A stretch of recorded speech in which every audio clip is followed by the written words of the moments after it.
नमस्कार। आत्मज्ञान के जिज्ञासु सर्व भाई बहनों का इस जीवन मुक्ति चैनल पे स्वागत है। आज हम आध्यात्मिक ज्ञान की महत्ता और भाग्य के बारे में चर्चा करेंगे। ये पिछले 5 दिनों में मुझे 2 वाक्य सुनने मिले। हम वो 2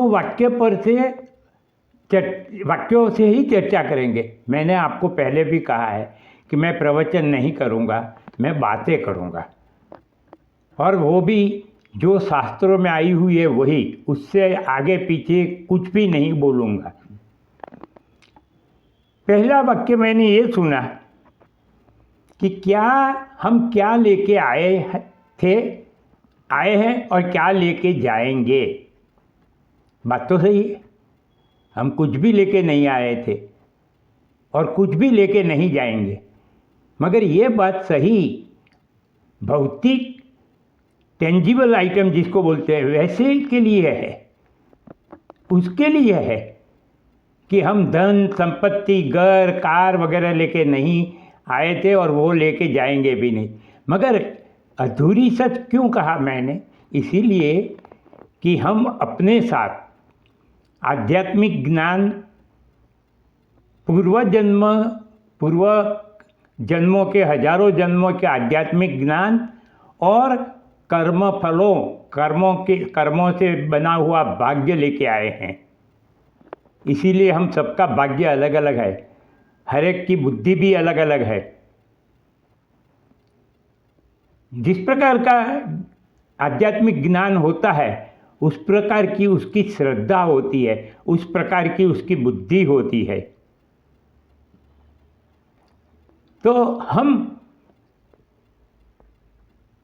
धन संपत्ति वगैरह तो नहीं लेके आए थे और नहीं लेके जाएंगे, मगर आध्यात्मिक ज्ञान और आध्यात्मिक कर्म तो हम लेके आए हैं, जाएंगे। अब हम जिस प्रकार मान लो कि हमारे पास इस जन्म में चाहिए उतनी भौतिक सुख संपत्ति है, घर है, कार है, बंगला है, सब कुछ है, मगर अगर हमारी बुद्धि सात्विकी नहीं होगी, जो हमारे आध्यात्मिक ज्ञान के अनुसार होती है, तो हम वो सुख शांति आनंद नहीं ले पाएंगे, नहीं भोग सकेंगे। हमारे मन में चिंता भय टेंशन अधीरा ही रहेगा ही,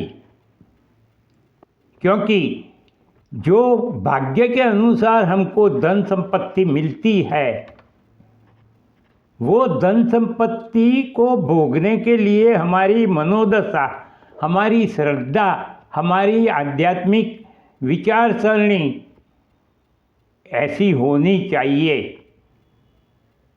क्योंकि मटेरियल में तो सुख दुख देने की क्षमता है ही नहीं। उनको सुख और दुख हम देते हैं, वो हमको नहीं दे सकते हैं। जो तामसिक, मान लो कि राजसिक बुद्धि लेके आया है, धन संपत्ति तो आपको मैंने पहले बता दिया कि भौतिक चीज़ें, भौतिक धन संपत्ति वगैरह पूर्व जन्म के कर्मों के अनुसार मिलता है, और सात्विकी बुद्धि, राजसी बुद्धि, तामसिकी बुद्धि हमें पूर्व जन्म के आध्यात्मिक ज्ञान के अनुसार मिलते हैं। तो मान लो कि किसी के कर्म अच्छे रहे, पुण्य कर्म रहे, तो उसको इस जन्म में भौतिक सुख संपत्ति तो मिल गए, सब सगवड़ता वाली सब चीज़ें उसको मिली, मगर बुद्धि अगर उसको सात्विकी नहीं है तो वो चीज़ों का इस्तेमाल कैसे करना सुख के लिए वो नहीं जानता होगा। वो पैसा उड़ा देगा और उसी में वो मज़े मानेगा। पैसे का सही उपयोग हो और सुख शांति मिलते तो वो सुख शांति अधिक समय तक टिके रहते हैं। मगर राजसी बुद्धि वाले के पास नहीं टिक सकते।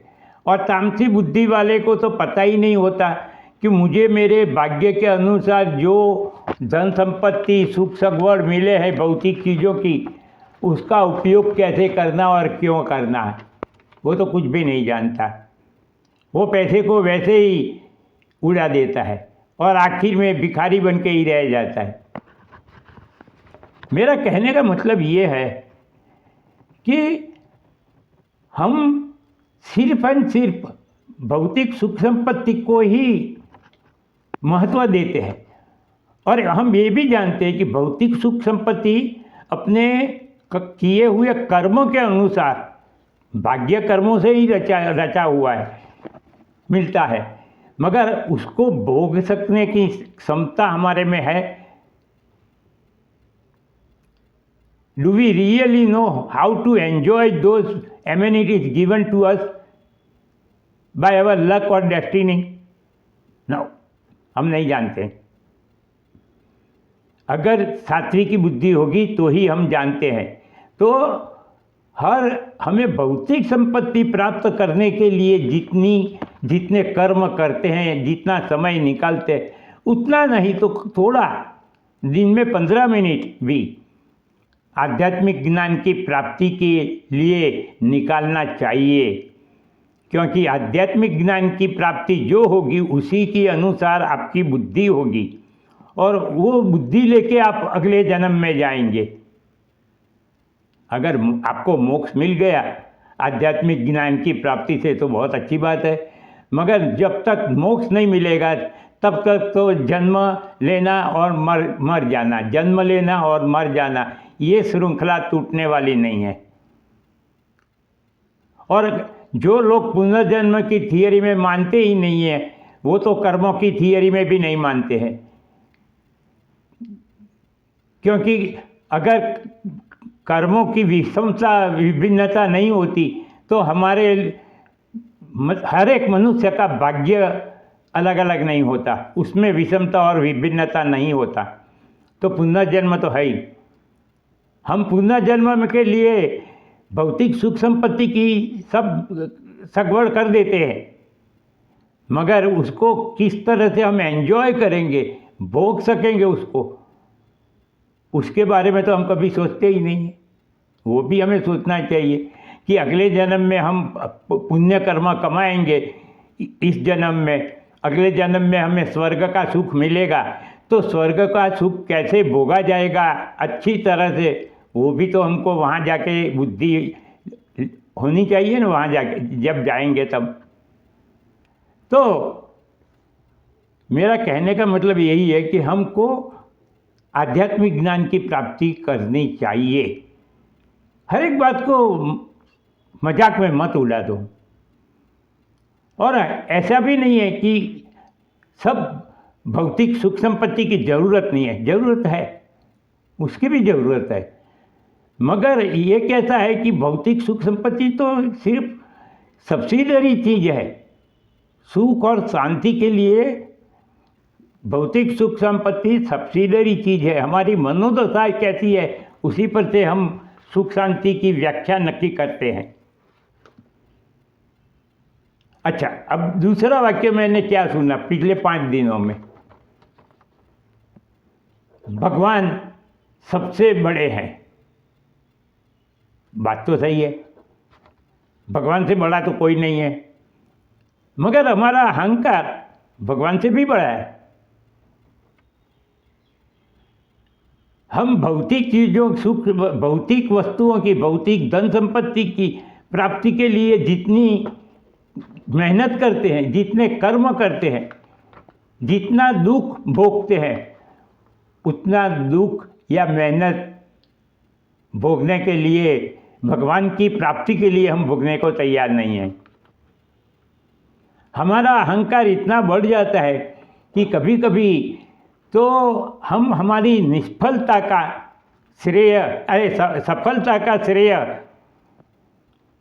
भगवान को नहीं देते, हम खुद क्रेडिट हम खुद लेते हैं, और निष्फलता में भाग्य को दोष देते हैं। जिस दिन हम ये सोचेंगे कि जिस भगवान ने हमको निष्फलता दिलाई है, सफलता भी वही भगवान दिलाता है, उस दिन हम भगवान में मानना शुरू कर देंगे। तब तक तो हम अपने ही नशे में चूर है कि मैं जो करूँगा उसका फल मुझे मिलेगा, और ये एक कर्म फल नक्की निश्चित करने का अधिकार भी मेरे पास है। जबकि भगवान ने तो कहा ही है कि तेरे पास सिर्फ कर्म करने का अधिकार है, कर्म फल पर तेरा अधिकार नहीं है। फिर भी हम कर्म फल पर अधिकार पाने की कोशिश कर रहे हैं। ये क्या बताता है कि हम ये बताना चाहते हैं कि हम भगवान को, सब लोग भले बोलते हो कि भगवान सबसे बड़ा है, मगर मैं तो भगवान से भी बड़ा हूँ, क्योंकि मैं अपने आप कर्म फल निश्चित कर लेता हूँ। तो मेरे भाइयों बहनों, ये दो बातें मैंने इसलिए कही कि हमारे जीवन में हम दो चीज़ों का मिश्रण हैं। हम प्योर कॉन्शियसनेस भी हैं और इनर्ट बॉडी भी है, जड़ शरीर भी है। दोनों का ज्ञान प्राप्त करना हमारे लिए ज़रूरी है। शरीर को भी स्वास्थ्य और निरोगी रखने के लिए ज्ञान भी जरूरी है, मगर साथ साथ हमारा जीवन बहुत दिव्य बने उसके लिए आध्यात्मिक ज्ञान की भी हमें ज़रूरत है। हम दोनों ज्ञान प्राप्त करने की कोशिश करनी चाहिए। सिर्फ भौतिक संपत्ति पर कंसंट्रेट करके नहीं रहना चाहिए। तो अब आगे हम निश्चय करते हैं कि ज़्यादा नहीं तो दिन में 15 मिनट निकाल के मैं इस चैनल पे आध्यात्मिक ज्ञान के बारे में जो बातें होगी वो सुनूंगा, उस पर मैं विचार करूंगा। अगर मुझे प्रश्न होगा तो मैं बात पूछ लूँगा, मेरी बुद्धि कन्विंस हो तब तक, मगर मैं कोशिश पूरी करूँगा। आज से मैं निश्चय करता हूँ कि दिन में 15 मिनट मैं स्पेयर करूँगा। ये चैनल पे जो वीडियो आता है वो उसको सुनूँगा। मुझे श्रद्धा है कि मुझे कुछ तो जानने मिलेगा। तो मेरे भाइयों बहनों, आप अगर ये वीडियो सुन रहे हैं और सब्सक्राइब करके सुन रहे हैं तो अच्छा ही है। अगर सब्सक्राइब नहीं किया है तो सब्सक्राइब करके सुनिए, क्योंकि बहुत कुछ जानने का बाकी है। आपके मित्र मंडल में कोई हो, स्नेहीजन की जो आध्यात्मिक ज्ञान के जिज्ञासु है, उनको कहिए कि कुछ अलग तरीके से आध्यात्मिक ज्ञान की हम प्राप्ति करना चाहते हैं। मैं भगवत गीता में खुद भी कहूँगा, मगर किताबों की तरह नहीं, अलग ही तरीके से कहूँगा, जो आपकी समझ में आए, आपकी बुद्धि में कन्विंस हो इस तरह से। तो जब तक हम नए वीडियो में मिले तब तक मेरा नमस्कार।